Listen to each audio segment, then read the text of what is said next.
নমস্কার বন্ধুরা, আমি মানস বিশ্বাস দ্য বং ইন্সপিরেশন ইউটিউব চ্যানেলে তোমাদের সবাইকে স্বাগত জানাই। তা ভিডিওর টাইটেল এবং থাম্বনেল দেখে তোমরা বুঝতে পেরেছো আমি কোন বিষয়ে কথা বলবো। তা আজকে আমি তোমাদের ডব্লিউ এবং কেপির একগুচ্ছ আপডেট দেবো। তা ভিডিওটা শুরু করার আগে একটা কথাই বলবো, তোমাদের জন্য অনেক কষ্ট করে ভিডিও বানাই, তোমরা সবাই ভিডিওটাতে একটা করে লাইক করো, ভিডিওটা শেয়ার করো, আর যারা নতুন দেখছো তোমরা কিন্তু সাবস্ক্রাইব করো। আমি তোমাদের জন্য প্রচুর ভিডিও কিন্তু আনি এবং অথেন্টিক ভিডিও কিন্তু আনি। তা সবার প্রথমে আমি তোমাদের শুরু করি জেল পুলিশের কথাটা দিয়ে, যেটা তোমাদের আজ থেকে 3 বছর আগে ফর্ম ফিল আপ হয়েছিল। অনেকে হয়তো ভুলে গেছে ফর্ম ফিল আপের কথা। তা সেটাতে যারা কেস করেছিল তারা 3 দিন 4 দিন উপস্থিত না হওয়ার জন্য সেই কেসটা ডিসমিস হয়ে গেছে। তা এই জেল পুলিশের যে পরীক্ষা, সেই জেল পুলিশের পরীক্ষাটা তোমাদের কিন্তু জুলাই মাসে হতে চলেছে। জুলাই মাসের 3rd বা 4th উইকে তোমাদের কিন্তু এই জেল পুলিশের যে প্রিলিমিনারি পরীক্ষা সেটা কিন্তু সংগঠিত হতে চলেছে। তা ভালো করে প্রিপারেশন নাও, ঠিক আছে? তোমাদের কিন্তু ওই সেম প্রিপারেশনের মধ্যেই যারা আছো ওইটাই হয়ে যাবে। নেক্সট আসি তোমাদের হচ্ছে কলকাতা পুলিশের এসআইয়ের কথা, মেন যে রেজাল্টের কথা। তা দেখো, কলকাতা পুলিশের মেনের রেজাল্টের কথা আমি আজকেই হয়তো ভিডিও করে দেখো একটা ভিডিওতে বলেছি যে কলকাতা পুলিশের মেনের রেজাল্ট প্রায় কিন্তু তোমাদের রেডি। কিন্তু তোমরা এখন জানো যে একটা ওবিসি কেস নিয়েও একটা সমস্যা চলছিল, সেটা মিটেছে, আরও অন্যান্য আনুষঙ্গিক বিষয় আছে। তা তোমাদের কিন্তু সেই রেজাল্টটা পরের মাসে বেরোবে, অর্থাৎ জুন মাসে বেরোবে, ঠিক আছে?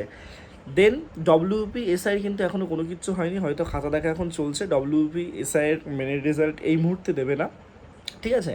তা তোমাদের এরপরে যে মেন আপডেটটাই আসবো সেটা হচ্ছে বহু প্রতীক্ষিত আপডেট ডব্লিউপি কনস্টেবল 2024-এর।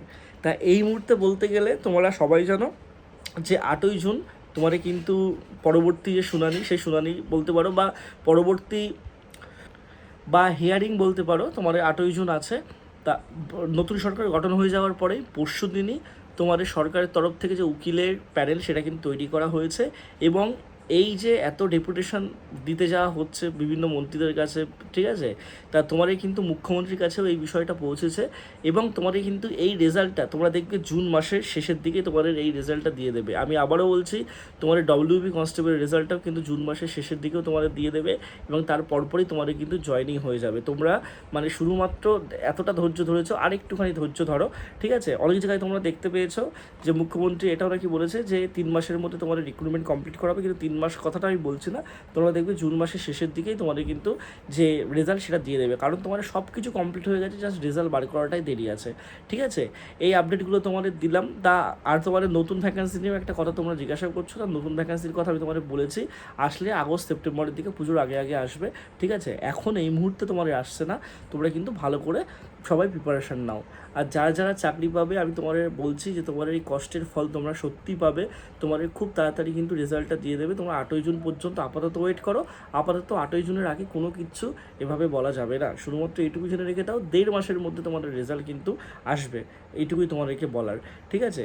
সবাই সুস্থ থেকো, ভালো থেকো। যারা জেল পুলিশের ফর্ম ফিল আপ করেছো, যতই ভ্যাকান্সি কম থাকুক না কেন, ভালো করে তোমরা প্রিপারেশন নাও এবং তোমরা অবশ্যই চ্যানেলটা সাবস্ক্রাইব করে রাখো এরকম অথেন্টিক আপডেট পাওয়ার জন্য।